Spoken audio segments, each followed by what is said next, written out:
家镇南宫跋杯，请示大甲妈起驾出巡的日子，确定国历的4月初7暗时10点要来起驾。元宵节，大家镇南宫要跋杯问妈祖，今年出巡起驾要选伫倒一天？一摆就想买确定日期。农历3月初34月初7这个暗时10点要来起驾。大家妈确定要伫国历4月初7这天的暗时10点起驾出巡，绕境祈福。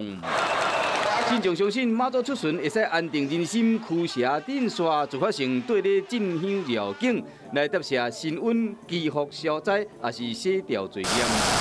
农历3月小妈祖，唔那大甲妈出巡；农历3月初4，也就是国历4月初8，庙咧白沙墩供天宫的妈祖嘛要起驾绕境。另外，农历3月19、20，也就是国历4月23、24，云林北港朝天宫的妈祖嘛要出巡。